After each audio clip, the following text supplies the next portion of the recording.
Good morning, Africa. Good morning, Nigeria. Good morning, Akwa Ibom State. Beautiful Tuesday morning. It is a great day to rise and shine wherever you are. We're coming to you live from Uyo, the capital city of Akwa Ibom State, Nigeria. And this is Rise and Shine. My name is Uyaya Nick, and good morning and thanks for joining us. And I'm Francis Uyimada. Glad to have you joined us this Tuesday. Of course, the 7th day in the month of November. The days are counting already. Before we know it, we'll be getting to the end of the month. And the month of December and the celebrations that comes with it is going to be here. But so far, until we get to that point, we have to keep hustling. We have to keep working. We have to keep, setting goals and smashing those goals. And of course, we have to also, have fun along the way. We have to try as much as possible and have fun along the way, no matter what the experience is. But of course, we are here this Tuesday morning to talk Nigeria and some of the things happening around the country. Some of our conversations, of course, we see the activity of INEC delaying electoral offenders from getting, trials. So about 197 victims have been delayed trials so far. We're also looking at the fact that I think somewhere earlier this week we saw the United States sending out a security alert. And of course, the Nigerian government is warning foreign countries from doing these kinds of things within its airspace or on its soil. We also see the fact that the IGP, the rec of INEC has been asked to, of course, emulate the IGP and allocate recs all over for the elections that are coming.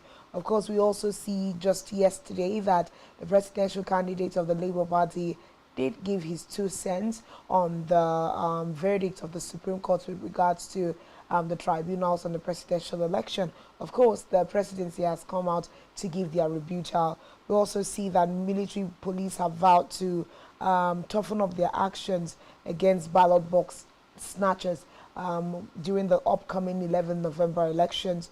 These are some of the conversations that we are going to be having on Rise and Shine this morning. Of course, a lot happening across Nigeria. One of the things on the front burner is definitely the by-elections happening in 3 states, Bayelsa, Imo, and of course Kogi at this point, and a lot of attention is turned towards that direction. And now the federal government, through its institutions, INEC particularly, in the spotlight again, how they are going to be able to conduct free, fair, credible, and conclusive elections in these respective 3 states. There are a lot of issues already on ground, particularly in Bayelsa State with Silva, who has been a former governor of the state 2 times and is now standing for the same position on the platform of the All Progressive Congress. He stood before under the platform of the People's Democratic Party. So Nigerians are asking questions about the constitutional provisions and the fact that so far it seems the Nigerian judiciary is completely blinded to the provisions of the law, and it seems the APC government is yet to stand its ground and declare to Nigerians if they are committed to protecting the integrity of the judiciary or committed to protecting the constitutions to which they swore to uphold as far as Nigeria is concerned. But of course, this development that we'll continue to watch and see how the turns and the twists will come out. And at the end of the day, Nigerians will be able to judge this administration led by President Ahmed Bola Tinubu and how they fared within the first 4 years in office. But of course, as far as Talking Nigeria is concerned and Africa, we'll always encourage you to join the conversations on our social media platform. Of course, the phone line's also on the screen for you to share with us. And you can find our social media platform on our website, spectrumtvlive.ng. This morning, We'll get straight on to our flash news. First information for this morning. Let's start from the very top. INEC delays trial of 197 electoral offenders. This is the information that we have as flash news this morning. The Independent Electoral Commission is yet to prosecute 197 electoral offenders months after the 2023 general elections. Of course, we know that several months have already gone by. February, March was when these elections happened in Nigeria, and a lot has already happened in the country just after that. But we see the fact that 197 electoral offenders that were nabbed during that period are yet to be tried by any court of jurisdiction. Now, of course, on May 2nd, 2023, it said it will prosecute the 215 case files handed over to it out of the 774 persons arrested for various electoral offences by the Nigeria Police Force during the 2023 polls. Of course, the partnerships that were expected to be done with the Nigerian Bar Association, of where pro bono legal services were going to be offered for effective prosecution of electoral offenders arrested during the 2023 general elections. But let's see, now that the petitions are over, tribunals have been led to rest, especially at the federal level. Let's see if now the judiciary is going to turn their eyes to, handle what may be referred to as smaller electoral issues. Well, are there issues that can be referred to as smaller electoral issues? When it comes to election, I think Nigerians would differ from that standpoint. Every singular act that has been perpetrated against, Nigerians getting free, fair, credible election is no small offense, because you're talking about robbing the people of the unanimous decision to take a stand and choose who becomes the leader, and that's the one process. On the heels of all the drama unfolding in Nigeria, one of the biggest issues and conversations has been that until Nigerians get to choose through a very strong institution that is credible, that is transparent, that is accountable, that is patriotic enough to not, mortgage the rights of Nigerians, to not sell the votes of Nigerians, to not play party politics of favoritism, and then give the mandate to people or individuals that Nigerians did not unanimously across the different constituencies choose as their leader, then we are still going to have this problem.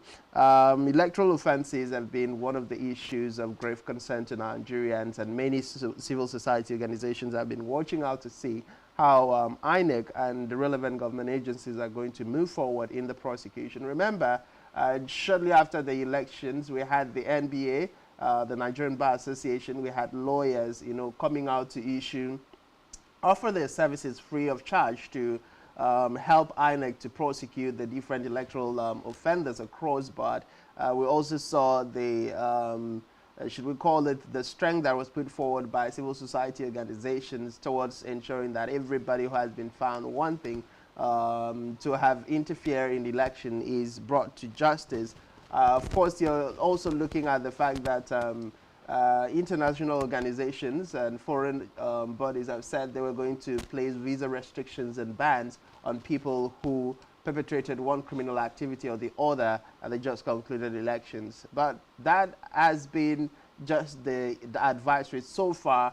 I think within the wee hours of the election, we also saw the European embassy, US, America, and other foreign nationals issuing or promising to publish the names of people who have been found wanting, and then, banning them or slamming a visa ban and the travel restrictions. And then, which of course saw the likes of Fayese now coming out to, react to some of those comments, particularly on the heels of the European Union electoral result observation report that was issued to the federal government and the Nigerian people. So all of those concerns are what Nigerians are waiting for. 197 electoral offenders are is very insignificant compared to what Nigerians would say transpired in the just concluded elections. But that could be a start. Let's see if of the 197, how many will be found wanting. But most particularly, Nigerians want to know, of these 197, how many of them are within the top ranking members of society? Are you talking about just, the Iran boys? The adult staff that were, brought in for the elections. Not just the adult staff. You're looking at the people at the lowest, hierarchy of the organized crime. Because when you're talking about electoral offenses, you're talking about an organized crime that, that spans from the lowest foot soldiers to the highest people in the corridors of power. Oftentimes, people who have the way with all, the means with all to set these other small lieutenants free. So when you're talking about prosecuting 197, Nigerians would want to know how many of these 197, how many of them are in the high and mighty class of the society? How many of them are in the corridors of power presently? And how many of them are the average everyday Nigerian that have allowed themselves to be used as instrument, to perpetrate injustice on the people? It wouldn't sit well with Nigerians when the case begins to be opened up, and all you see are just innocent, not so innocent actually. All you see is just average day Nigerians who have been used by some high and mighty politicians to perpetrate evil and havoc on the society. Those persons are very insignificant compared to their sponsors. I mean, if you arrest 197 electoral offenders and you prosecute 197 electoral offenders, and all of them happens to be the errand boys, what happens to their guys? What happens to their bosses? What happens to those who paid them to do the job? So until you get to that point, which of course Nigerians are waiting to see how this is going to span out, then we cannot say INEC has fought a good cause. I think that places a very strong demand on investigations, because if the whole process and the whole pro bono activities that the NBA is willing to give to this prosecution of electoral offenders is done on the very superficial level, then we will not be able to dig into the ranks and files of people that were, highly involved in all of these activities. Like you rightly said, people are calling the shots, people gave the instructions. It would be someone that would say, I want you to snatch the ballot boxes, I want you to, there are various reasons why these persons were arrested, criminal conspiracies, different things with regards to electoral offenses. But let's see how the federal government is going to move, and how the Nigerian Bar Association, in collaboration with the security forces, are going to head on, to address these issues. Another big, concern on the heart of Nigerians will be sometimes when the heat of the moment passes, like the heat of the election has subsided, everyone is currently looking for how to survive. There is one hope that the issues that sprung out of the elections will not be swung under the carpet. Let's see justice being served, because in the eyes of Nigerians, there may have been a lot of irregularities with the elections, and so far so good. It's the judiciary, it's the federal government putting the hearts of Nigerians to rest with those things that ensued during the just concluded cycle of election. But that's it on that particular issue. 197 case files yet to be attended to out of all of the 215 that were tendered as electoral offences. Also, of course, amongst those 215 files, others have been sorted to not necessarily have fallen under electoral crimes. That is why it now stands at 197. But then let's move out from that particular story this morning. Early on Monday, we saw the United States send out a certain advisory saying that some major hotels in Nigeria may be coming under attack, and of course advised the citizens to be wary of activities around very popular hotels in Nigeria. Be careful of activities around these hotels in the country.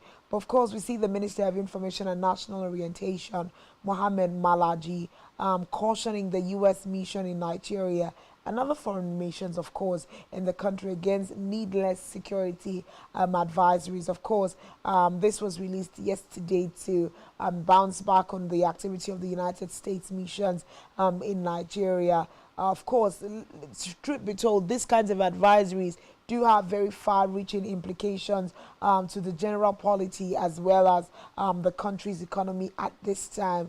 Of course, so we see the federal government through the Minister of National Orientation and Information sending out this warning to foreign missions in the country.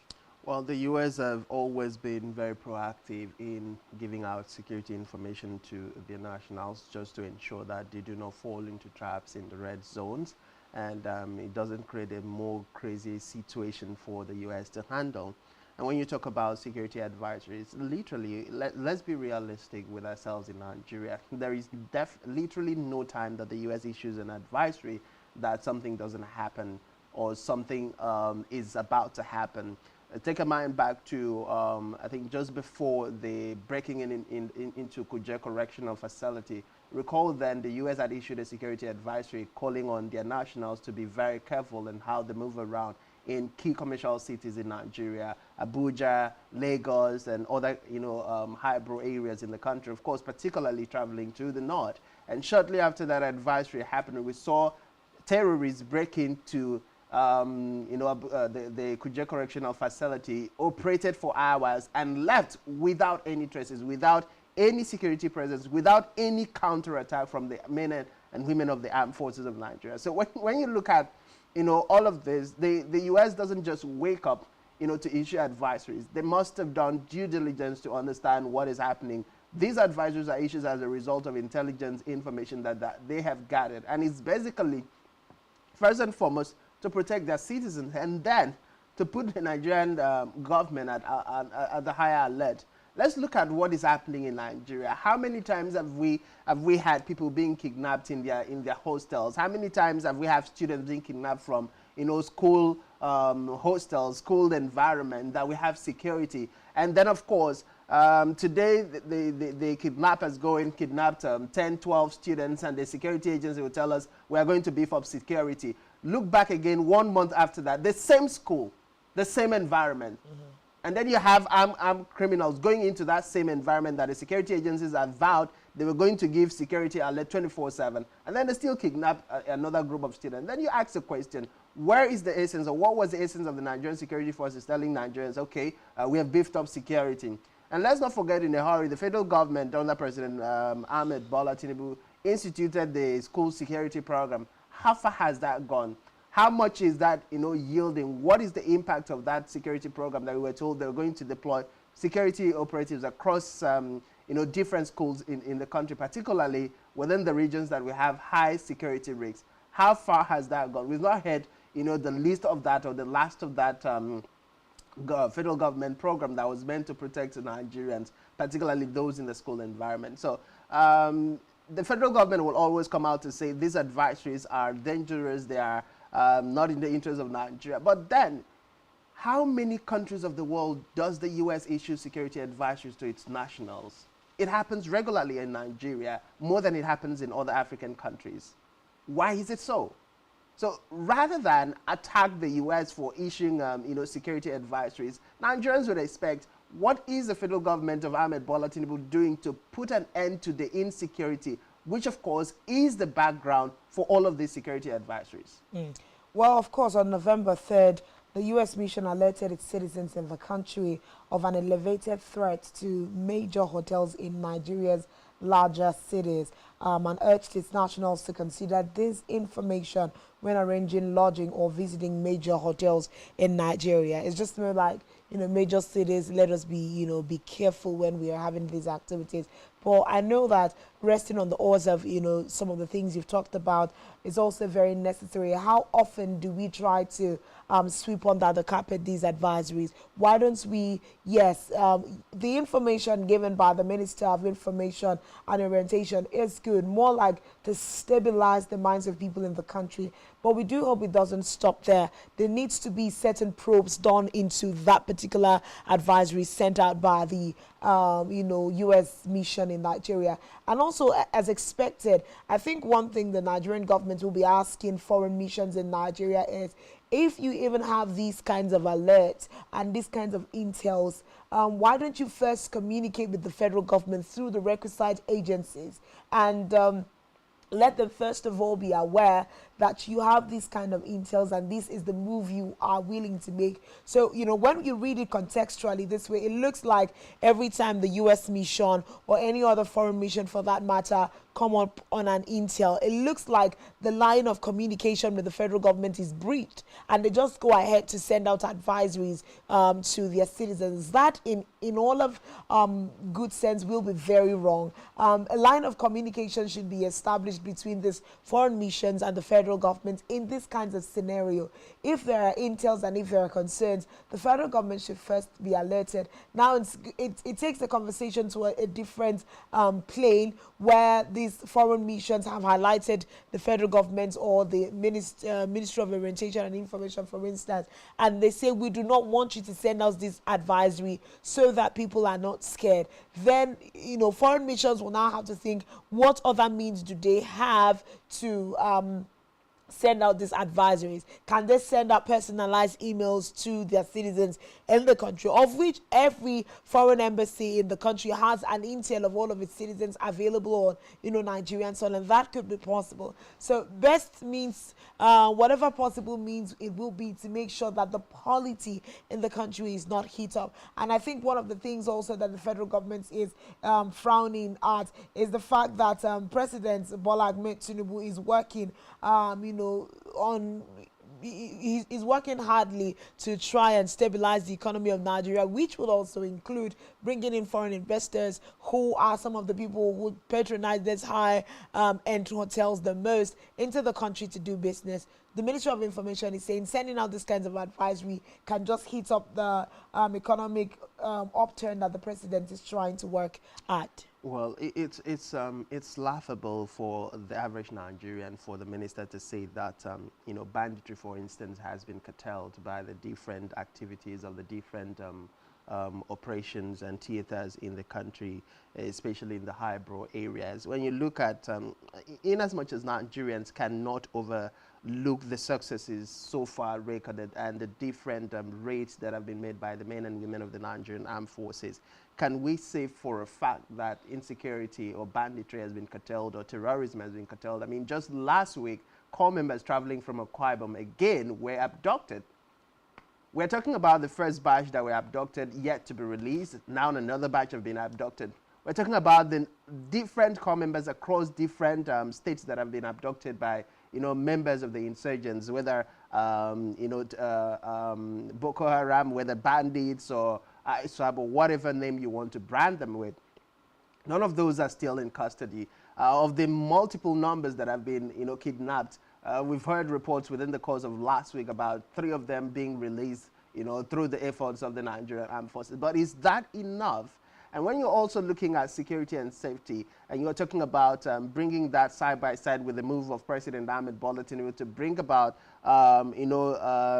direct investment, foreign direct investment into the country, those people who are coming to the country want to be guaranteed that their security is guaranteed. They want to know that when they come into your country to invest, apart from the dynamics of the business environment that must be guaranteed as well, security is the next thing, because as long as there is no security, then investors are not going to come.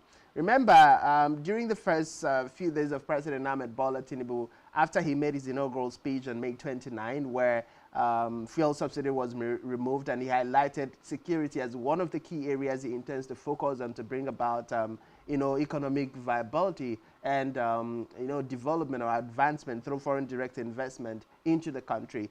Nigerians, security experts, policy analysts have said, if President Ahmed Bola Tinubu seriously intends to bring in, development into the country, then apart from, the fuel subsidy issue and other issues surrounding it, apart from building a robust business environment through legislations and policies that will allow for investors to come, apart from ensuring that, foreigners who do business in Nigeria can easily and consistently be able to repatriate their funds, then security must be addressed holistically. We've been told in this country that Nigeria has what it takes for the security agencies to completely annihilate, all the different pockets of, terrorists here and there. Of course, we have not forgotten in a hurry what happened after the Niger coup. We were told that Nigeria can actually go into Niger and within 24 hours be able to upturn things around. So if we can move from Nigeria into Niger and be able to upturn things in 24 hours, why have we not been able to wipe out terrorists in Nigeria in 48 hours? It's been years. From the eras of Goodluck Jonathan down to President Muhammadu Buhari, and now we're talking Ahmed Bola Tinubu. Why have we not been able to completely wipe out terrorists in Nigeria? Why are people still being kidnapped on a daily basis? Why are people still being murdered? Why are farmers still being murdered in their farms and they can't go about doing their farming business? Why are all these issues still rising in Nigeria when we say, as a giant of Africa, that the security agencies we have can completely wipe this group of criminal elements out? So it raises a whole lot of concerns. And yes, when you also look at the part of the U.S., their first and primary assignment and responsibility is to protect their nationals. So they're not going to sit back and watch the federal government, play games or play politics with their nationals, just like it's happening in Nigeria. Because if it is not about politics, then why are we where we are today? There's a lot of questions, and I think one of the biggest issues you've raised this morning is the incessant kidnappings going on Nigerian roads. And to think that this is the second time in the space of about 2-3 months that core members on their way to NYSC camp. Of course, NYSC camp just opened up last week, early on last week, and some core members again from Akwa Ibom State that were moving to the NYSC camp were once again kidnapped. Remember that the first set that were on their way to Sokoto were also kidnapped and have not yet been released. A lot has been done, just pockets here and there. But there's a lot of questions being raised. NYSC members, first of all, are properties of the Federal Republic of Nigeria, and the federal government should not be resting until they make sure that these persons are released from the dens of these kidnappers. Why are we not moving up as we ought to? Usually in these kinds of situations, you're going to hear that, yes, the federal government is working, but necessarily the intel and information is not out there on the open space. Nigerians will only hope that something is being done. And then again, Nigerians will also still ask, if something is still being done, those that were kidnapped on their way to Sokoto by now should have all been released. And why is there a repetition of this very same activity? Bring that back to Akwa Ibom State. Let's ask the Akwa Ibom State government what it is doing to make sure that investigations are being carried out. First of all, the same transport line where the core members were first taken is the same transport line that these very sad events has happened again. What is the state government of Akwa Ibom doing? Are there probes? Are there investigations? Are there questions being asked? What is happening to the family of those that have been affected by these very indiscriminate activity? We do not want, like we'd always say, politics is over. It's time for governance. Let the people who have been elected into seats of leadership in the country take their time to get the work done. Why is kidnapping on the high rise on our roads? It brings us to ask also the Joint Task Force and the Nigerian Armed Forces, as it were. When you mount roadblocks on the highways, on travel routes, what exactly are you doing? Why are we not having intel that makes Nigerians safe on the roads? And Francis, let's not forget, in about I think about 2 years back, we were traveling in this country, let's say for instance, between Uyo and Abuja.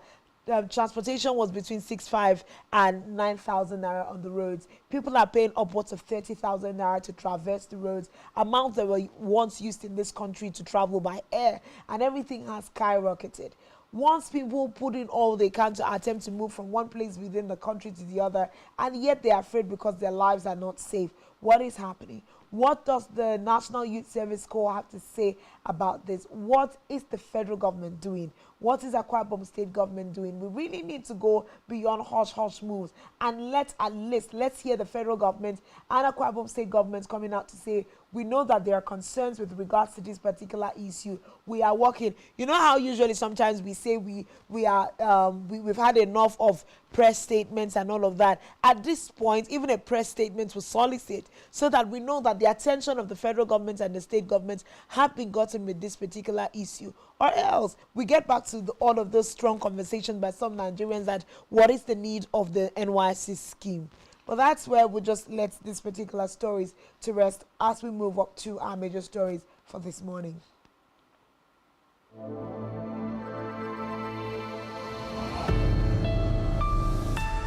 Rise and shine.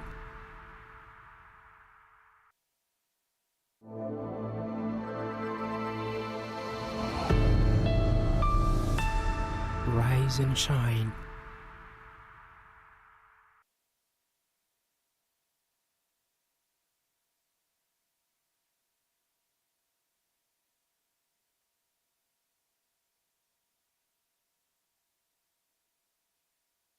Our major stories this morning. We're moving all the way to Imo State and the November 11 elections that are coming in just a couple more days. Yesterday, we saw the fact that the IGP of police, Egbeto Okun, did some reshuffling in his cabinet and moved around CPs. Here, we now have the Imo State, residents asking that the chairman of INEC, Yakubu Mahmood, also emulates his counterpart at the Nigerian Police Force and redeploy electoral officer of Imo State. Now, of course, the People's Democratic Party has asked chairman of the Independent National Electoral Commission, INEC, Professor Mahmood Yakubu, to immediately redeploy the Imo State Resident Electoral Commissioner, Reg, Professor Sylvia Agu, for allegedly being compromised to manipulate the 11 November 2023 governorship elections in the state in favor of the All Progressives Congress. The elections have not even started. Strong speculations have already begun. When you say that the Reg, Professor Sylvia Agu, has been compromised to manipulate the November 11 elections, how was this information gathered and in what way has he been compromised against that election? Of course, the party urged the INEC chairman to take a cue from the Inspector General of Police, who redeployed the Commissioner of Police in Imo State, of course, again, in response to the outcry and demands of the people for neutrality in the forthcoming elections. Of course, there were different things that led to that CP's redeployments. Also, we also see National Publicity Secretary of the PDP asking the same thing. Olugamba said INEC chairman should forestall an impending crisis by heeding the insistent outcry, petitions and protests by the people of Imo State, political parties, civil society organizations, even the Ohanese Youth Council have asked for the removal of the state's chief electoral officer. Now, if so many bodies under the electorate in Imo State are asking that the REC be removed, don't you think that this is something that INEC at the federal level should really pay close attention to, especially because this is not a widespread election, so it's not like INEC's attention is split across the 36 states of the federation? What should Professor Mahmood Yakubu and INEC be doing with these kinds of outcry at this time, with just a couple more days left for the elections to hold? Well, of course, it's a very serious concern that has been raised by the, different, social cultural organization. We also see that the International Center for Investigative Reporting has also written concerning the challenges and the possible outcome of the result in Imo State in the event that the current INEC Resident Electoral Commissioner is allowed to stay in office. They're talking about the fact that Hope Uzodinma is already, under the heat for a lot of impasse between the NLC and the government. You're also looking at serious questions. Will people who have been owed salaries, with children of the people who have been owed salaries for 20 months, be able to vote in the same candidate? That's a very big question at this point in time.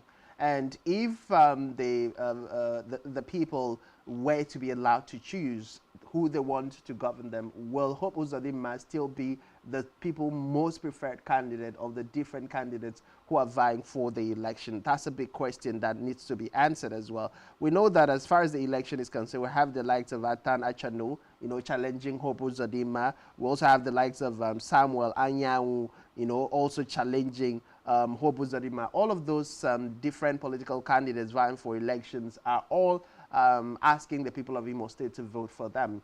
But of course, when it comes to incumbent government or governors still going for re-election, there's always a whole lot of heightened tension. So the Inspector General of Police has removed a commissioner in Imo State. It is only a thing that is expected for INEC to also follow suit, possibly bring in somebody that, across board has been trusted to be one that is committed.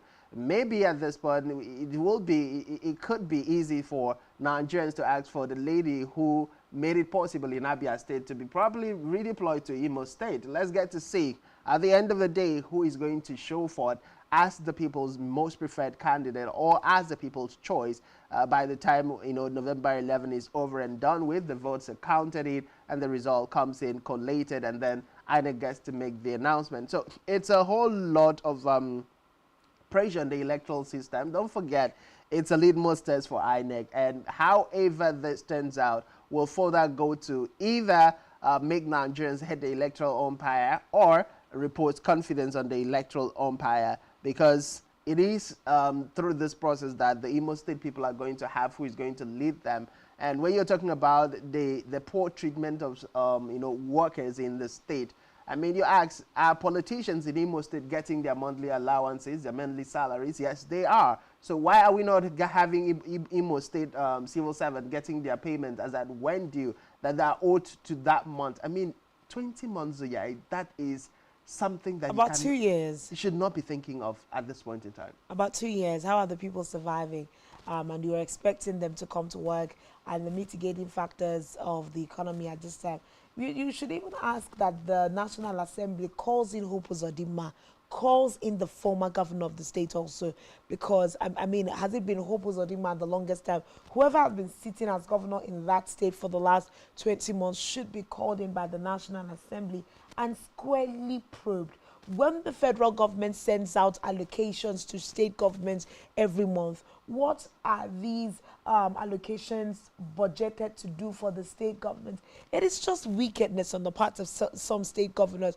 No matter how mightily you think your federal allocation is, you know that there are capital projects that must be attended to, when those allocations are set. Why don't you go ahead to do this? This drops the productivity of the state government, because you can't tell me that there's a lot of productivity going on in all of these working environments when people have not been paid for 20 months. People work so that they can earn a living. If that source of earning an income is not coming forth, people are going to look for alternatives. So let's look at all of the parastatals that have been affected. What exactly is Hope Uzodinma doing with the salaries of people? You know, when we hear that sometimes the state government will take salaries of people and put it in, what is this account now? It's skipping me. They just put it in a period of time, use it and do business, and come and pay your salaries late so that they can use the profit to do whatever things that they are doing. It just doesn't speak well of these leaders. At the end of the day, and this is a call to all the residents of Imo State at this point, you're about to have another election. Review all that Hope Uzodinma has done in your state. Review all of these other people standing and asking for the opportunity to serve. Let us go for who will best serve the state. No sentiment. Are are different sectors in your state working as they should? No one's come and sweet mouth you at the just using their campaigns at this time. Think of what is going to move you forward. For those agencies that haven't been paid in all of these 20 months, you realize now that the likes of Hope Uzodinma have gone there to campaign and promise, in the next couple of months, we are going to do this. And sometimes just even give a statement. I have directed so and so to make sure.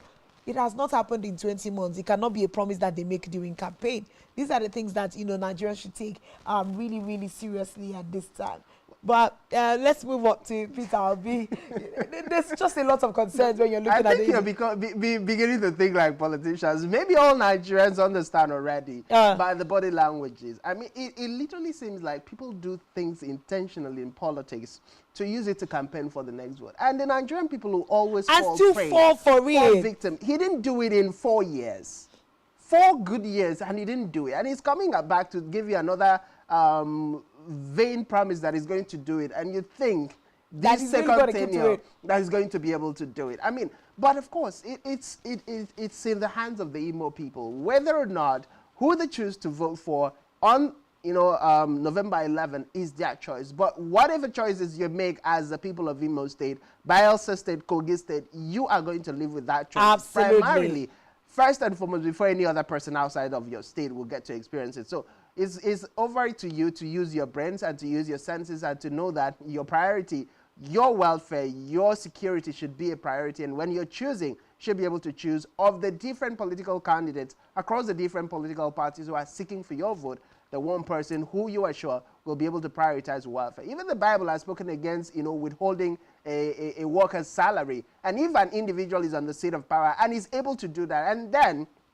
people are waking up to agitate for their rights, is using the instrumentality of the state, the police force, who by all means should be on the side of the people. to muzzle the people into not asking for their right, it raises a whole lot of questions. And, the biggest one would be, where is Hope Uzodinma's interest in all of this? Is it for the people of Imo State or for his personal interest? But let's move away. The presidency yesterday threw a jab at the 2023 presidential candidate of the Labour Party, Peter Obi, shortly after his press statement, saying that the businessman once benefited from the judicial pronouncement when he reclaimed his mandate as governor of Anambra State in 2007. But he now castigated the same when the Supreme Court ruled in the favor of President Bola Ahmed Tinubu on October 26, 2023. Of course, Special Advisor to the President on Information and Strategy, Bayo Onanuga, made this known in a statement hours after Obi faulted the Supreme Court verdict, which affirmed the electoral victory of Tinubu, the then candidate of the All Progressive Congress, in the February 25, 2023 polls. Now, Peter Obi made a whole lot of comments yesterday, but a few takeaway was, one, that the Nigerian people have been shortchanged. Two, that the process of transforming Nigeria, the process of taking back Nigeria, is not just a one election chance thing.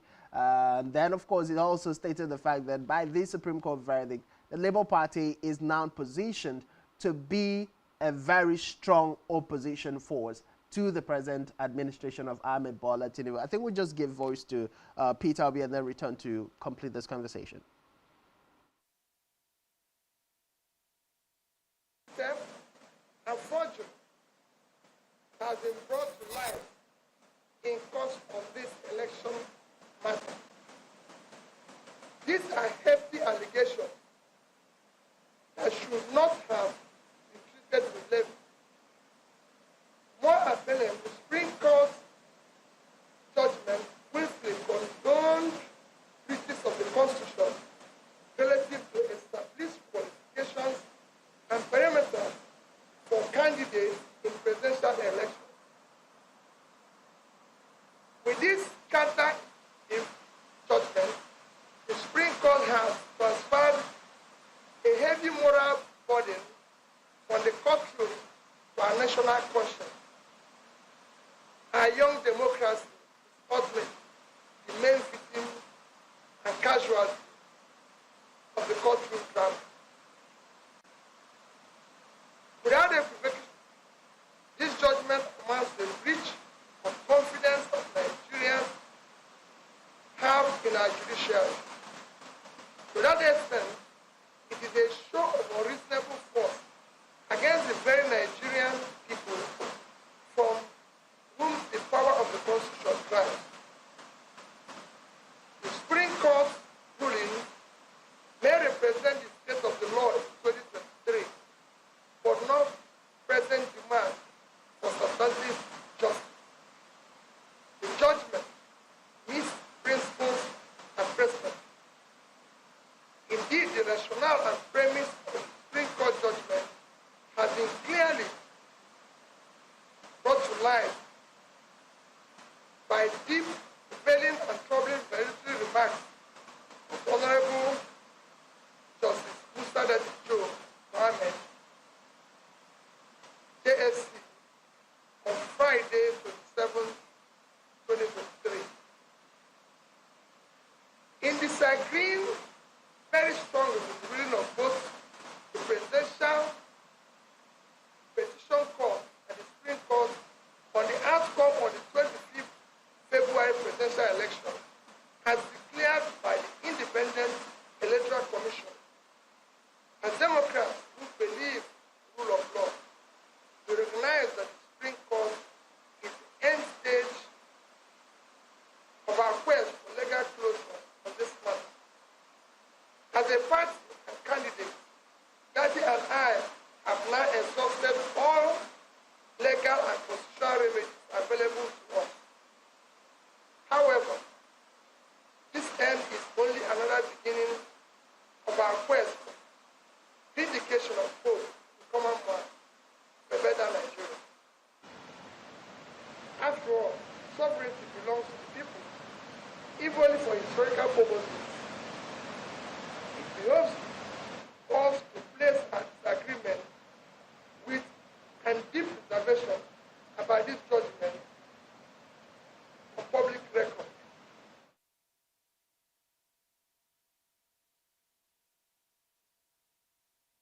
Of course, we see the presidential candidate of the Labour Party, Peter Obi, being flanked by his vice presidential candidate, Ahmed Dati, right there by his side, and they're giving, their thoughts with regards to the election.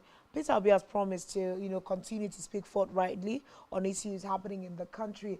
Of course, they have called out the Supreme Court for exhibiting disturbing aversions to public opinion, and also the fact that just several issues have been enumerated by the Peter Obi camp. We'll find some time to speak with Labour Party agents to pulsate them on what is going to happen. But one of the promises that they have made is that they intend to be a very strong opposition for the APC government of Bola Ahmed Tinubu at this time. Of course, we also see that the presidency has come out to berate Peter Obi and the Labour Party with regards to their summations.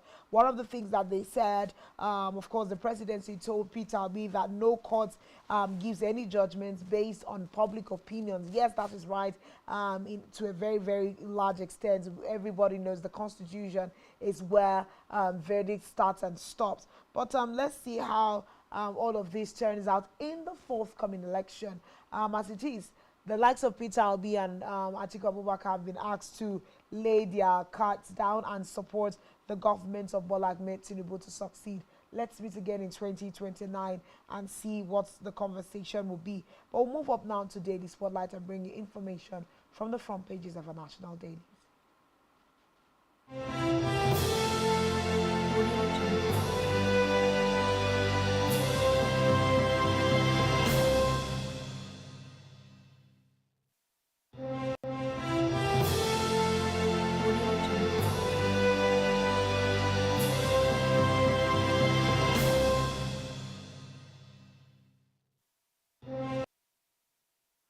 Well, on Daily Spotlight, we're starting with the very first newspaper this morning, and that will be the Nigerian Tribune.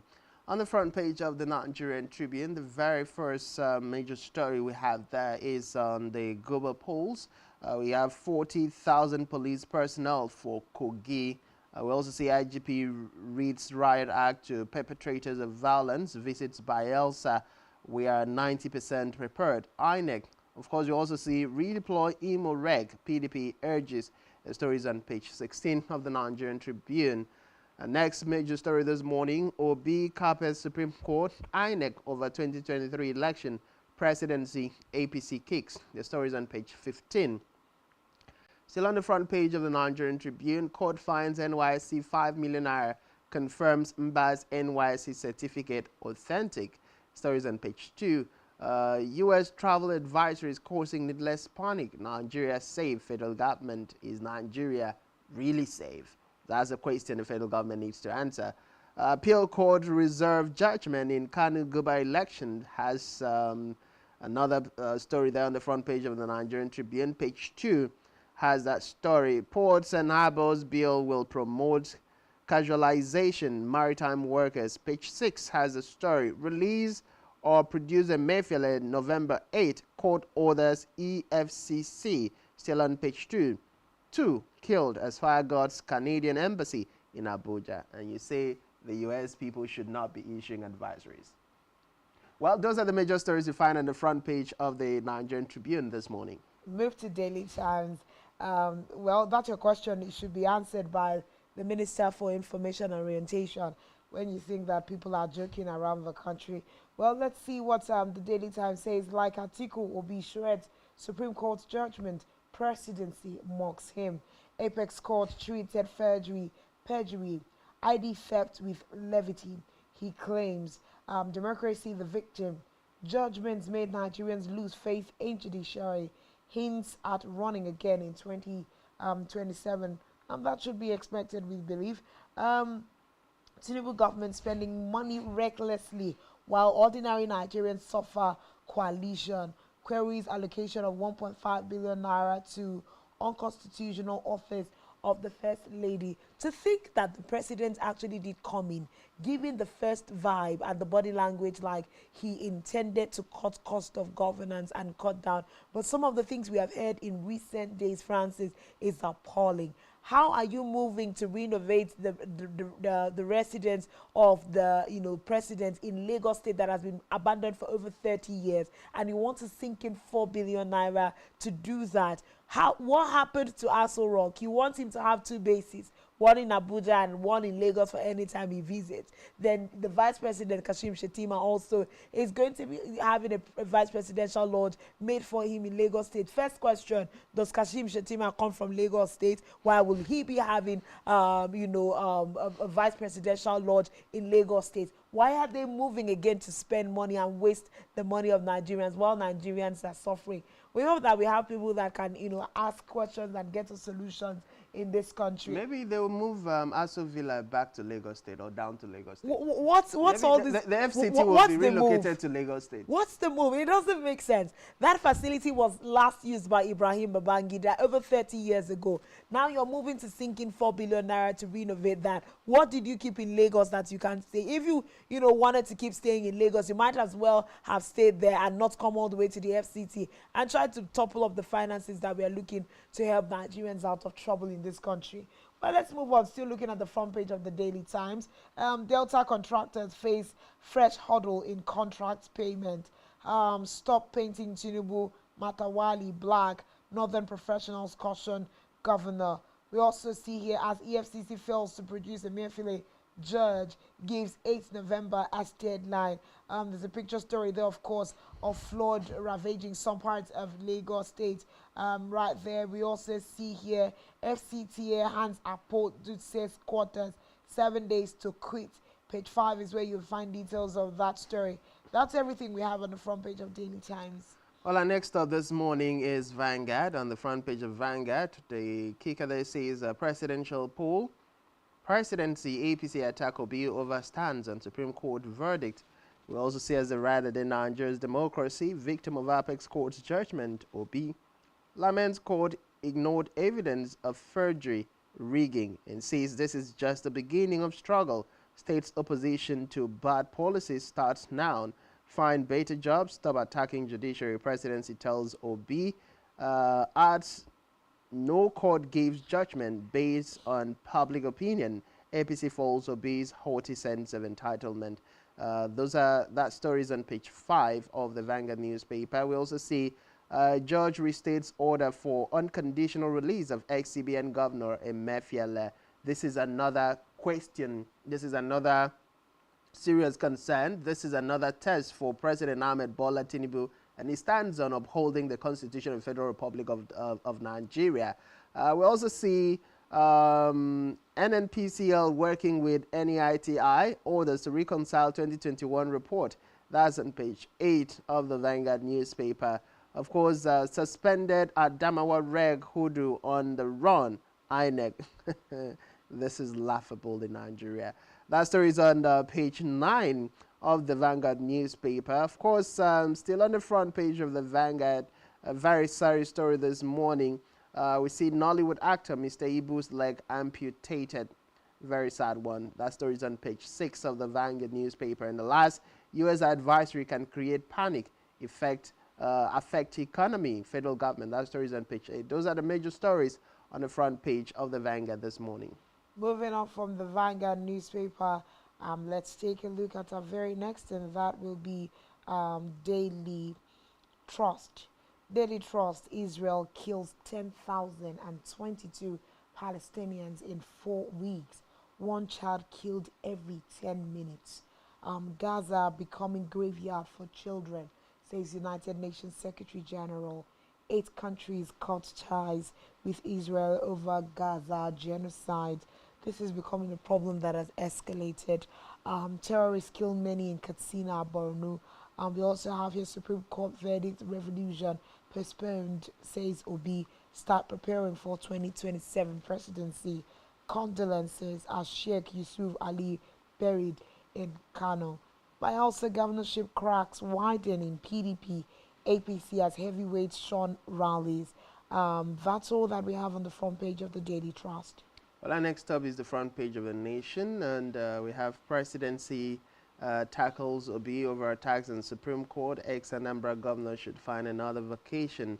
That story is on page 4 Of course, we also see federal government shun terror, late fear. Page 5 has that story, and the rest of the front page of the Nation newspaper has been brought over by Hobo Zodima, who of course said renewed hope agenda of APC is on course in Imo State. And the question is a renewed hope agenda to stifle the rights of Nigerians to ask for their rights?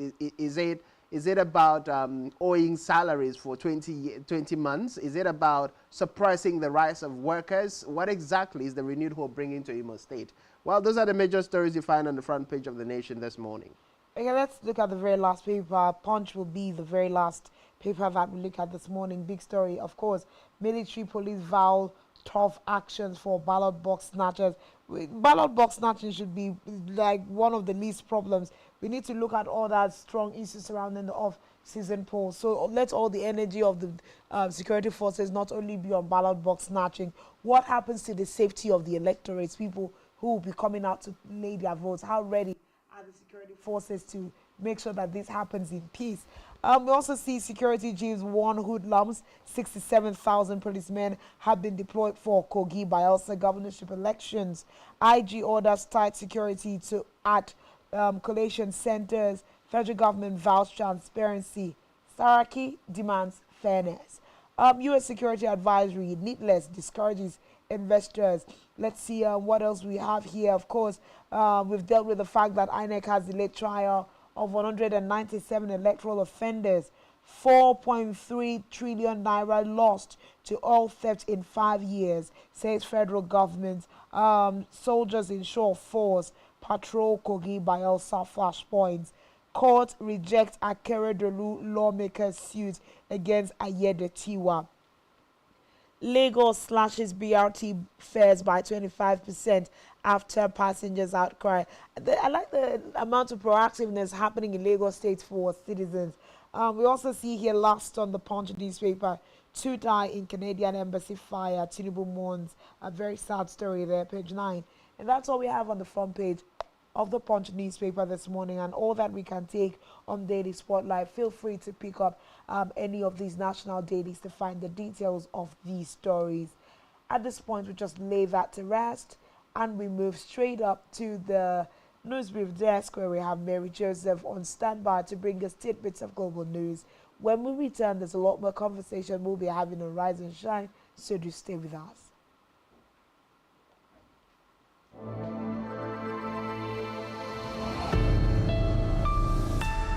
Rise and shine.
Every day marks a day of significance. That in view of the apology tendered by this former minister who had earlier been cleared by this August Assembly, as we face critical issues, developments and events which shape our social and political landscape here in Nigeria and beyond.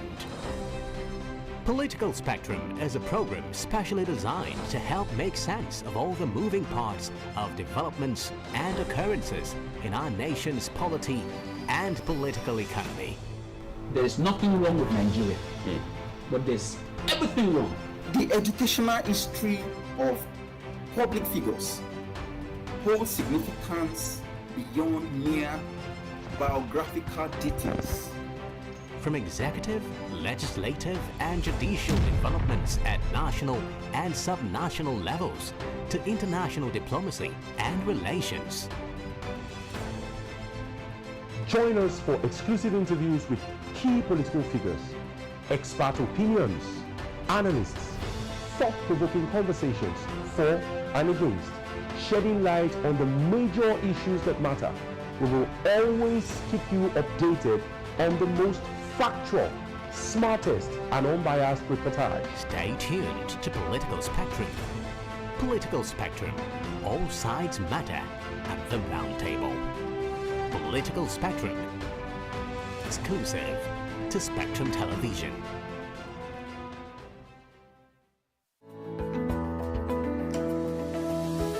Business exists only to meet the needs of the people.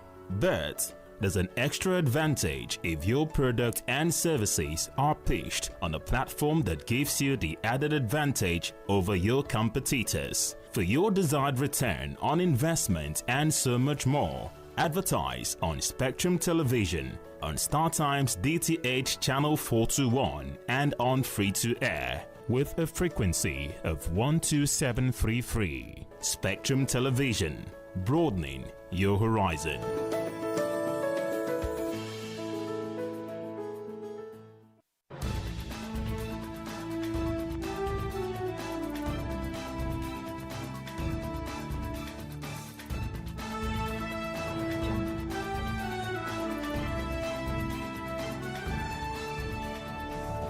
Spectrum TV, broadening your horizon. The Nigerian police, which is the only one allowed by grossly abused. Our governors have to share police powers with the president as stipulated by the Constitution. We do not have a federal government police force. We have the Nigerian police force, which shall be administered, organized, and supervised by the Nigerian police. No, my lord, I want to say something. I want to say something here. Perhaps it might also enlarge the scope of people who should be invited here for examination. My lord, if we cannot find those who literally murdered Abiola, who are those people who could be said to be the beneficiaries of the death of Abiola? Rogers has linked you with some of the killings he did. He never did. He linked you with the attempted murder of Hebrew. He did not. My lord, the Matters Council is leading the evidence in our matters. Is this an adversary proceeding? It's not, my lord, but you can't be talking about cases which are in court. Is this an adversary proceeding? It's not, my lord. These cases are in court, my lord. I'm just reminding your lordship.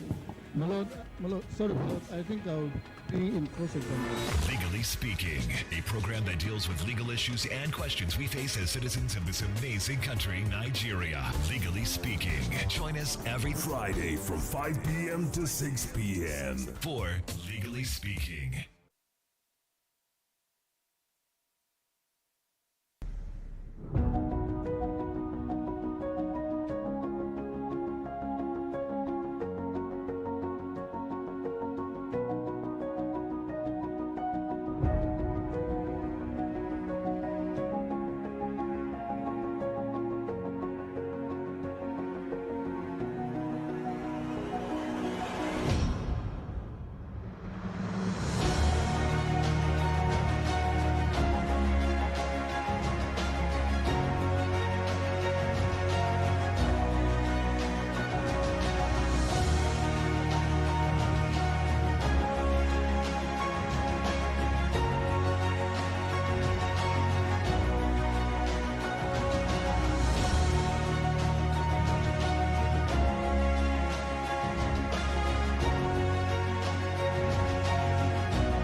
of state and government, Secretary General,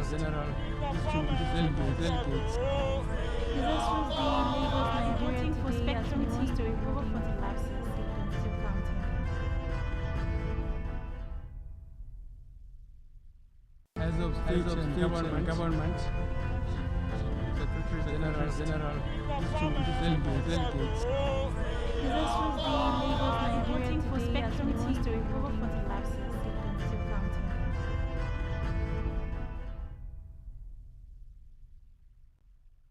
A very good morning to you and welcome to your morning news brief on Spectrum. Live from Uyo, I am Mary Joseph.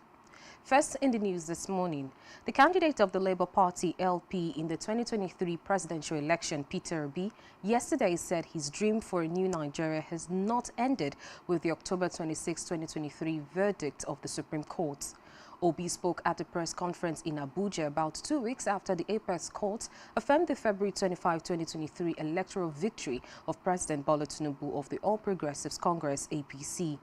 Obi, who faulted the judgment of the Apex Court, however, agreed that the end has come to the legal battle of the last election.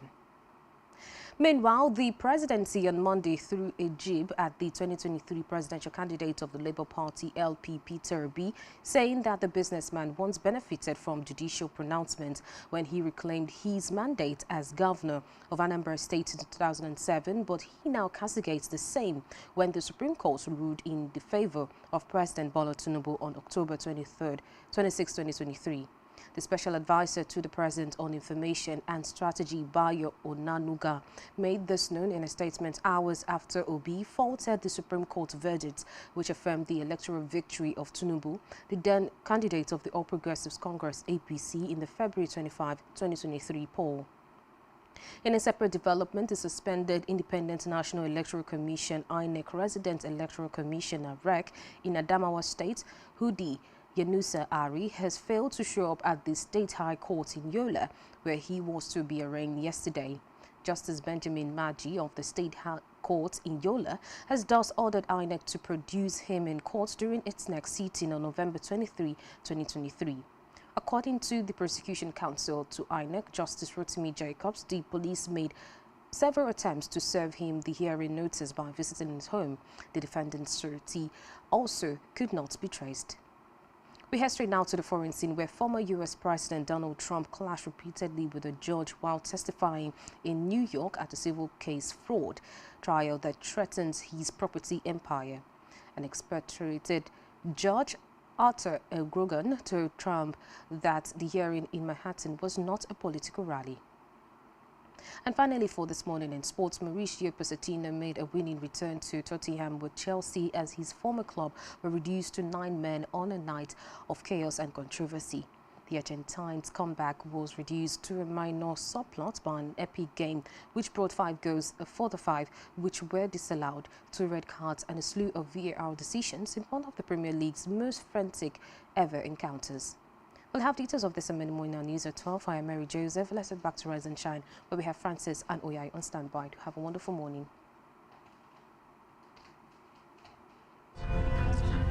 Secretary General, delegates.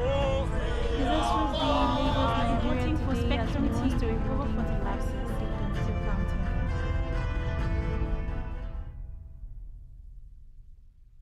As of state and government, Secretary General,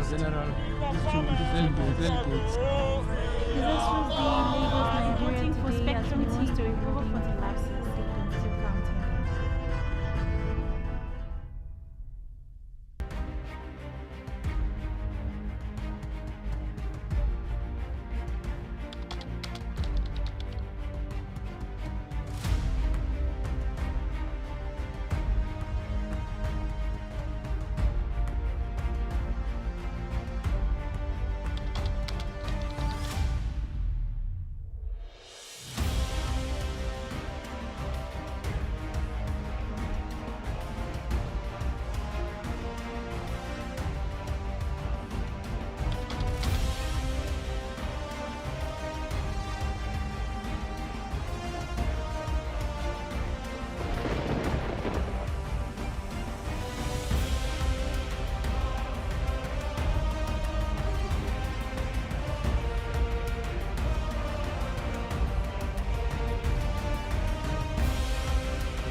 rise and shine.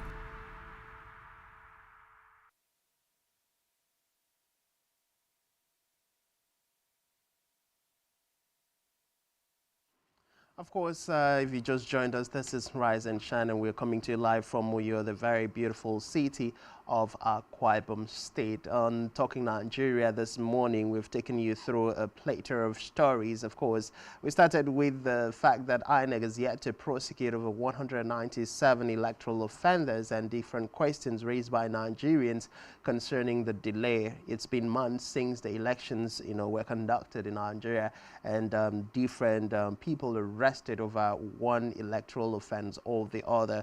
We also talked about the federal government's reaction to the U.S. issuing security advisory to its nationals in Nigeria and the expected or effect of that and what that would do for Nigeria in the event that this consistently continues. Of course, the federal government has said it's going to drive away foreign investors who might not feel Nigeria is safe enough for them to come and do business. But of course, we're also asking question, is Nigeria truly safe with the different attacks, kidnapping, raping and killing, murdering, of course, of innocent Nigerians across the different states of the Federation. We also talked about the reaction between the People's Democratic Party to the federal government, of course, asking the electoral umpire, INEC, to emulate the decision and the action taken by the Inspector General of Police, Egbetokun, by redeploying the Imo State Resident Electoral Commission. Of course, reaction between the presidency and the Labour Party presidential candidate Peter Obi after his press statement, where he highlighted some key grievances he and his party has over the Supreme Court verdict, which upheld President Ahmed Bola Tinubu as the President of the Federal Republic of Nigeria. Of course, those were some of the major conversations we brought your way. But of course, as far as Nigeria is concerned, with this present administration, a lot of conversation has been about diversifying the nation's economy, and the bulk of the responsibility of doing that rests with the Nigerian Export Promotion Council. And so this morning, we are delighted to bring to you the state coordinator, Nigerian Export Promotion Council in Akwa Ibom State, in the person of Idonset Asian. Good morning and welcome to Rise and Shine. Good morning, Mr. Francis. Of course, good morning. Good to have you join us. Have my partner, Uyai Anyekan. Good morning, Idon Citizen, and thanks for joining us. Good morning, Madam Anyekan. It's a pleasure to be here. Same here. All right, let's start from the very beginning. I know that when we first reached out to you for this session, you had just been given the responsibility as a state coordinator of the Nigerian Export Promotion Council. So first and foremost, we want to say congratulations on your new office. So how has it been sitting in that very critical seat when it comes to growing the nation's economy so far? Thank you, Francis, for that question. I think I'm just being privileged to be posted to Uyo as a state coordinator, and it's not very common to see people posted to their state of origin. So mine is just one privilege I think I owe to my organization. And coming into Uyo, I know we have great prospects, we have great people, we have abundant human and natural resources that we can exploit to the benefit of the state. And by God's grace, we hope to see how we take on from where my predecessor started off or left off. Okay, so far so good. As the state coordinator for NEPC, what are some of the expectations that you are going to be saddled with in this new office? When we are talking exports, is that something that we are even very strong on here in Akwa Ibom State? Okay, maybe let me take us a little back about NEPC. Nigerian Export Promotion Council was established in 1976. And I believe one of the reasons our forefathers then saw was to see an institution that will help in diversifying exports and also develop exports. And so coming to the States now, we have seen that from the last, from the work done by my last state coordinator, I think he has done quite a lot in creating awareness within the institution, the federal institution, the civil society. There's quite enormous awareness. So coming in now, I'm trying to see how to take this awareness into the local governments to see that everyone understands exports first, and see how to build their capacity to export.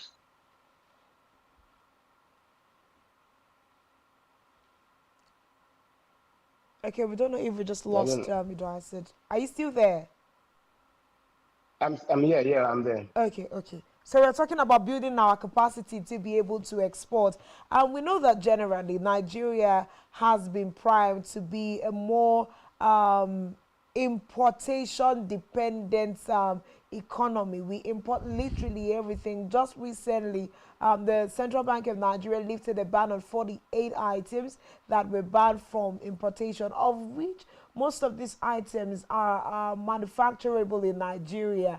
Let me take you back to that particular event as, you know, an export expert at this time. What do you think the lifting of that ban is going to do to the economy and the manufacturing sector? Was that a good move by the Central Bank of Nigeria? Well, you know, the central bank has their own unique role in trying to diversify the economy from the very high level. But for us, we always take advantage of every economic situation. Like I said earlier, the current crisis we are having with Naira has to do with import dependence.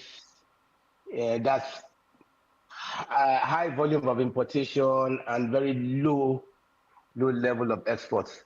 And for us now, the current issue might look like a problem, but in another way, it's a blessing because when your currency is devalued, your product becomes competitive.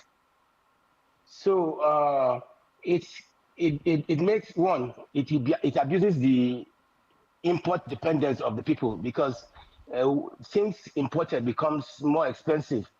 So they likely want to turn to local consumption. They want to look for local alternatives. So that's where we come in now. We think the environment is right.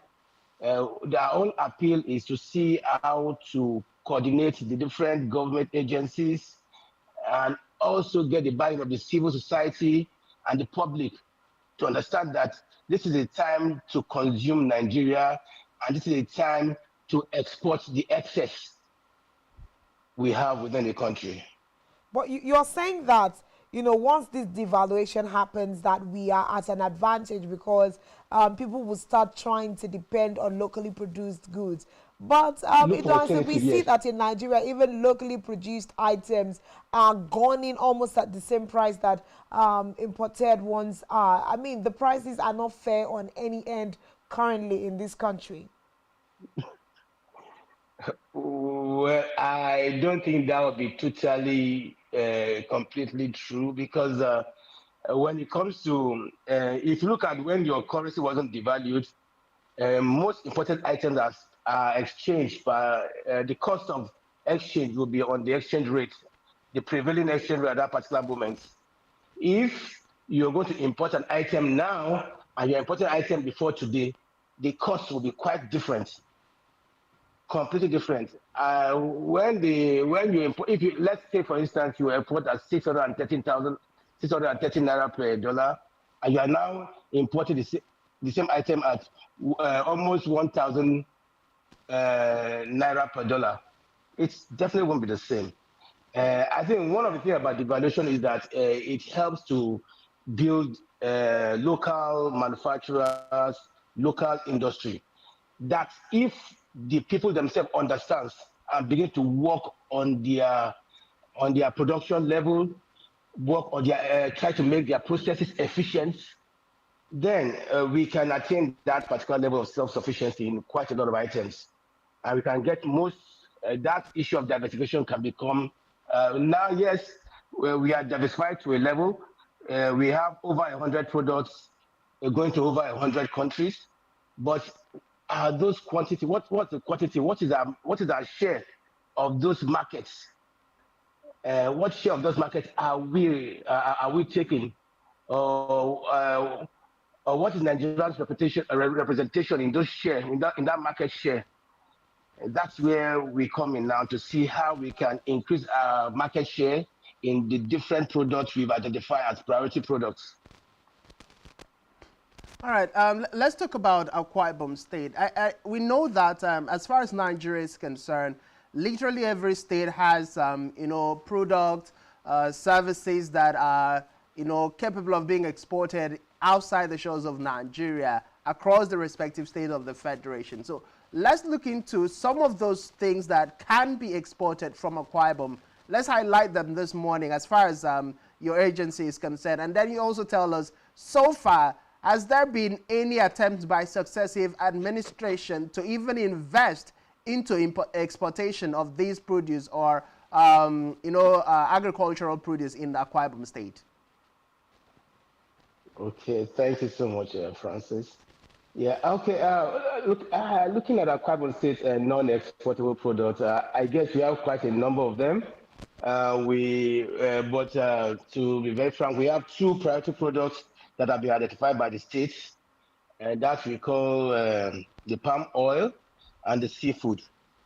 But aside palm oil and seafood, I can see that we have arts and crafts. We have coconuts. If you look at coconuts, you look at coconut from the shell to all the parts are all things that can be exported. Even the palm oil, I'm saying, we are looking at palm oil, we are looking at the kernel oil, we are looking at the kernel shells. They are all exportable products. We are also looking at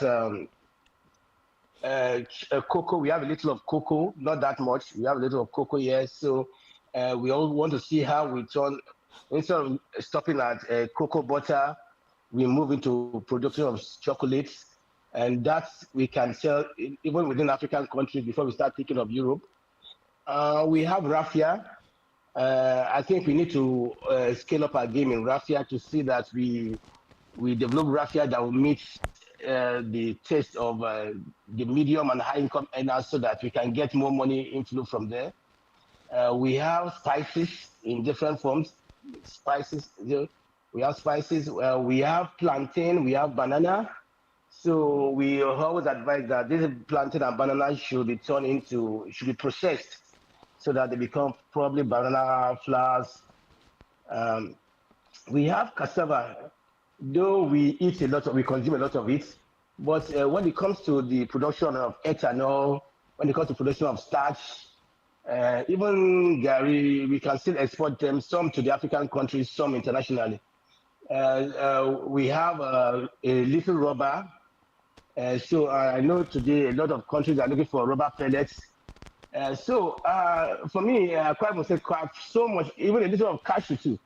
So we have quite a lot in our basket, and that is why the council is working with a very reliable organ, a grassroots organ we call the State Committee on Export Promotion, and that is headed by the PEMSEC, Minister of Industry, Minister of Trade and Industry. This organ has NEPC and all other trade facilitating organizations, all stakeholders within the value chain, all stakeholders, both governments, private sector, civil organization. We have them in this under this committee, and one of their basic function is to identify those priority products under what we call the one state, one product, and see how to make those products functional in the states. And in trying to make them functional, there are things they are going to be looking at. Once you identify those sectors, products as exportable, you are looking at the markets, you are looking at the sourcing, in what quantity do you have those products? Can we grow? Can we scale up production? What are we going to do to scale up production? We are looking at interventions. What interventions is required to ensure that we meet quality and pricing. We meet quality and pricing. We are what form of incentives should be offered to those sectors? What zones do we consider strategic zones in trying to develop those products? So there are quite a lot of things we are going to be doing within this area to see that we push these products in large quantity out of the state and out of the country. That's quite a number of items that you have listed. And if we would take advantage of all of them, Akwa Ibom State, internally generated, funds would be on a very, very high side. That's a lot of natural resources, available, a lot of things available in one state alone. You raised, something about Gary. For instance, to a very large extent in Akwa Ibom State, we still import Gary from Cross River State. We get our Gary from Odupai and some other parts of Cross River State. If we have that much cassava in the state, how come we are not even able to produce enough Gary for ourselves in the states? Talk less of being able to export to other African countries like you have suggested, because these are the issues. Most of our Gary, we wait for it to be brought in from Cross River. So what are some of the market impediments that make these things happen? Well, okay, let me say that the agribusiness has gone very far in the last few decades, and the size of land that can produce the food we need mustn't be as big as the state itself because of the scientific nature of agribusiness. So I think we need to go back to research and look at the right seedlings that will come with great yields and production, so that if you have a thousand square, if you have a one hectare, 500, 10, 20 hectares of land, you can produce massive amounts of cassava that can actually produce all these things we have seen. But for me, I know Gary is a factor here, which is I really don't advise most of the time to produce Gary from cassava. I always advise, if you are going to cassava, why not go into why don't you go into ethanol, production of ethanol? Why not go into, which you can still produce the Gary at the end because they'll be sharp for those Gary. Why not go into, it depends on how you develop your processing plants. Why not go into production of starch, which you can still get even when producing Gary too at the same time. So you can actually do many things at the same time. You are producing Gary in one hand, you are still producing other things at the other. So that's how to go, I think. Okay. Of course, that's a lot. But let's look about the collaboration so far, because for the Nigerian Export Promotion Council to be able to succeed, there must be that level of partnership and collaboration between the Nigerian Export Promotion Council and the Akwa Ibom State government. So how has the collaboration, support and partnership been for you since taking over office? Like I said, we have a committee that is presided by the PEMSEC, Ministry of Akwa Ibom State Ministry of Trade and Industry, and for us, it's we believe export. It's a localized committee, a grassroots committee, to ensure that the decisions taken will be to the benefits of the Akwa Ibom State people. So far, I think we've had very interesting moments with this committee. We've set up subcommittees to kickstart the process of developing the two priority products, as I said earlier, the palm oil and the seafood. So far we are on course. Okay, so something else we are going to ask, government policies within Akwa Ibom State, how supportive are they of some of this initiative you have, enumerated? You've talked about certain items that can be exported, out of the state at this time. We have a new administration, led by Pastor Umoino, and he seems to have a body language of development, especially from the grassroots. Now, the NEPC, have you already sat with the governor of the state to outline, what blueprints you as NEPC would like to work with in tandem with the state government to move exports up? I think one of the major advantages we have is that if exports is thriving in the state, we will be doing well financially, especially with internally generated revenue for the state. So far, so good. What are your conversations like with the governor and the state government at this point? Okay. First is that we must congratulate our governor, Pastor Moeno, for coming in as the current governor of the state. And looking through his agenda, we noticed that we have one of the pillars that has to do with capacity building and education. We've, as an organization, as a federal agency here in the state, we are trying to key into that agenda of capacity building and education. We know that until we enlighten the people, we build their capacity to export, there's no way they'll be able to export. So having this pillar, we are working with different organizations within the state. We are collaborating with the IBOM legs to see how we can work on educating and enlightening the people of Akwa Ibom State on exports. We want to see that in the coming months, we should have companies that are actively involved in exports, whether they are small businesses or big businesses. As an agency of the federal government, we are ready to give them the necessary support to export. I think we are already doing that. We are already reaching out to the state governor, we are reaching out to the deputy governor and other members of other agencies of government within the states, within Akwa Ibom State, to see that we share knowledge and push the discussion on exports forward. Okay, of course, we'll take a short time out here. When we come back, we'll be wrapping up with our conversation, and hopefully we'll also be having a director from the State Ministry of Culture and Tourism, join us in this conversation. Don't go nowhere.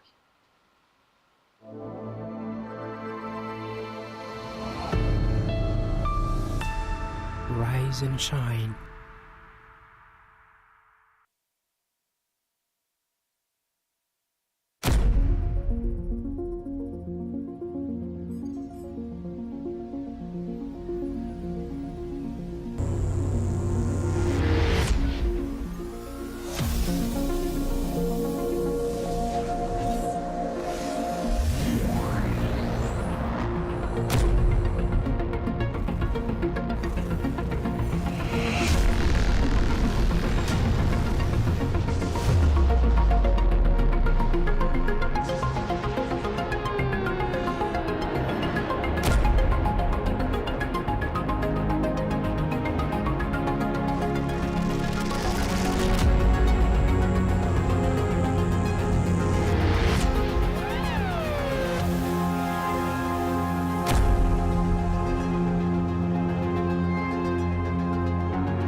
Welcome back and thanks for joining us. This is still Rise and Shine.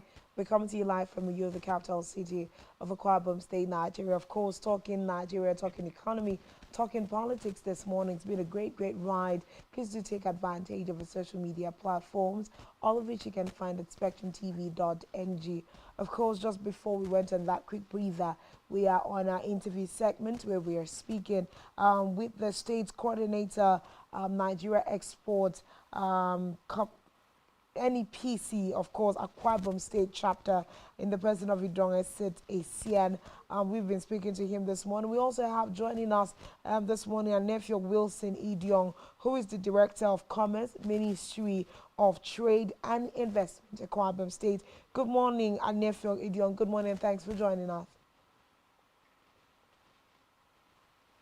Yeah, good morning, my sister. Good morning, Idong Esit. Good morning. Of course, this morning we are talking Good morning, exports. my director. So, well done.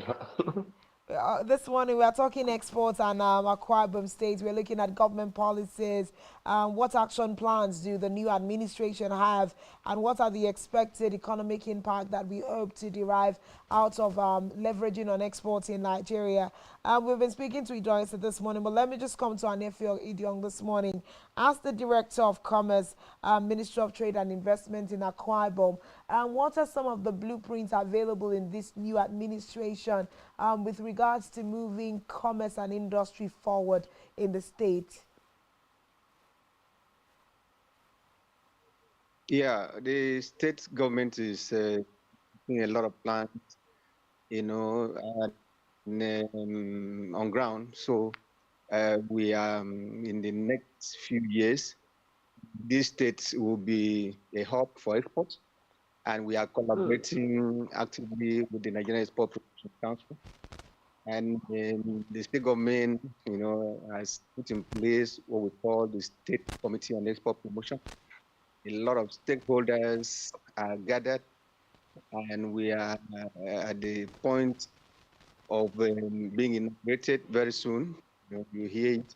Then the state government is winning investors, and recently our Honorable Commissioner, Dr. John James, Etem, has had a link with a diplomat in Russia, and he's looking for a way to create greenhouses in our state, whereby vegetables will be exported easily. And we are also planning to establish export warehouse. The states, private sector driven anyway, and this will help, gather our, products easily for export. Because the federal government has established trade houses, in so many countries, and this will be a starting point for our export, to actualize. Thank you. So far, so good. We have enumerated some of the very many things that we can actually export in Akwa Ibom State, and it's quite a number. And like we said earlier, if we would leverage on these things, we would profit as a people. But there's a lot of mitigating factors with regards to policies. So what are we doing as a sector in Akwa Ibom State to rejig some of the policies that affect exports? Idonge Sitesien has just been sent to us as the state chapter coordinator. How well are we working with all of the agencies? Another issue we have is multiplicity of agencies that seem to be doing the same thing. So how do you plan your agency to collaborate with all of these agencies to make sure that we are effective with regards to exports? There's a lot of things we can be exporting out of Akwa Ibom.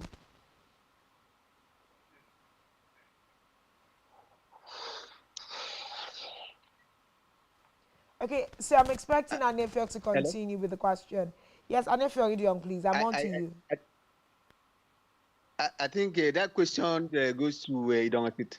No, the question does actually go to you. We're talking about policy reforms here as a state to favor the likes of NEPC in their works, especially because I was also talking about multiplicity of organizations performing almost similar roles. So what, in terms of policy generations that will favor exports, where is Akwa Ibom State, on things with that regard?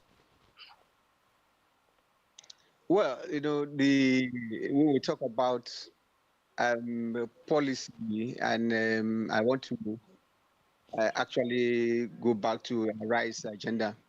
The Rice agenda, is talking about putting infrastructure, on ground, for take up the state to a higher level. And this infrastructure is, something that will affect, export, in future. So, at this early stage of this administration, we are going to work with investors, investors that will actually produce what we will export. And that is why the Honorable Commissioner for Trade and Investment is working around the clock. He's a global person, he's looking for a way, to have investors in, these areas. Akwa Ibom State, has adopted their stop policy, one state, one product, and palm oil and seafood.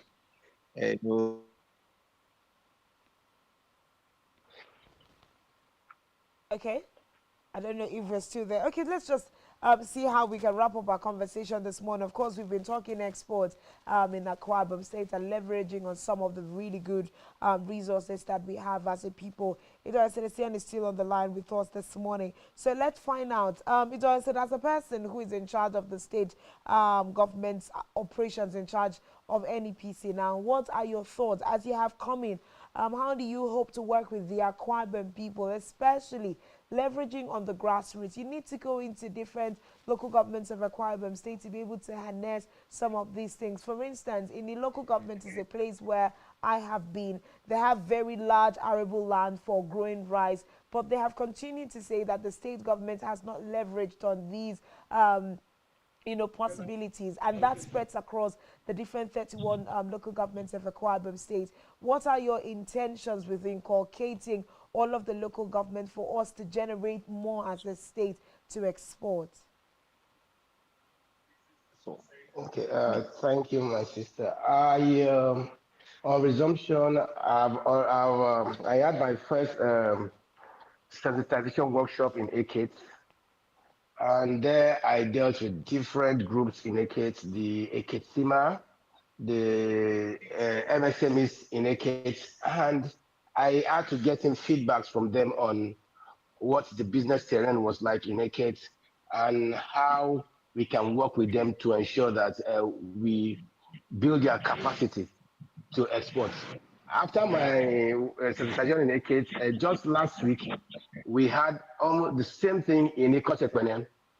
And I'm trying to take the sensitization to different local governments to identify their challenges, identify all the exportable products that may be available within that environment by engaging the different groups, associations, civil organizations that are within that environment to see that we discuss on how to export. And these conversations will be in there. That's the nature of my approach, to see that we reach out to the local governments, reach out to state governments, reach out to civil societies within the state, reach out to the public, the populace who are also members of the society, who either can invest in the business or carry out the business themselves. They can invest in that business through different forms, or even invest in the infrastructures too.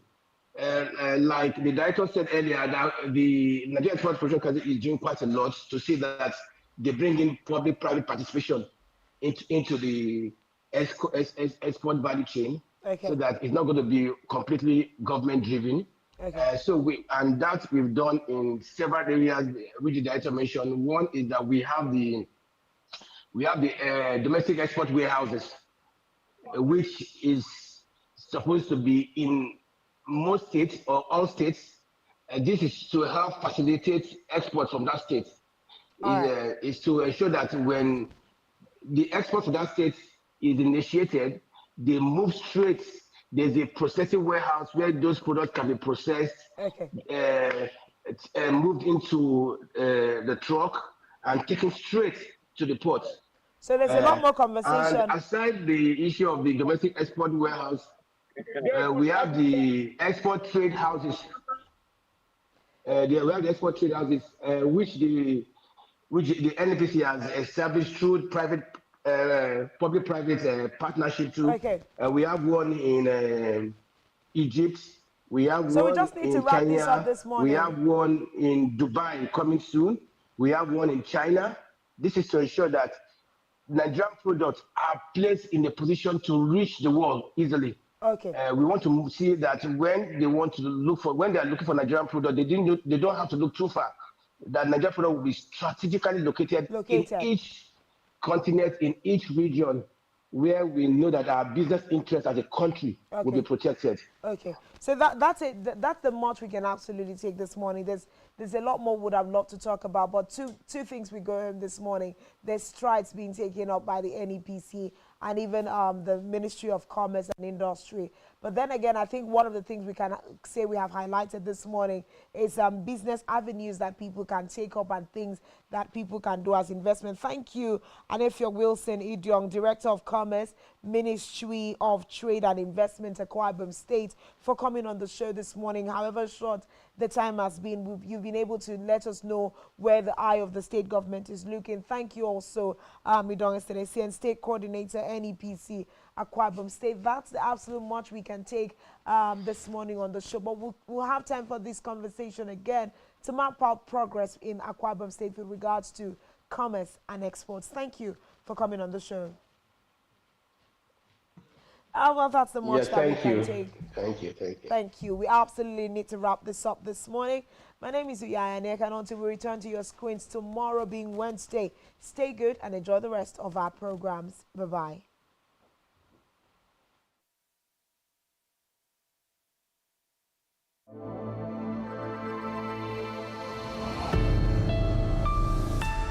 Rise and shine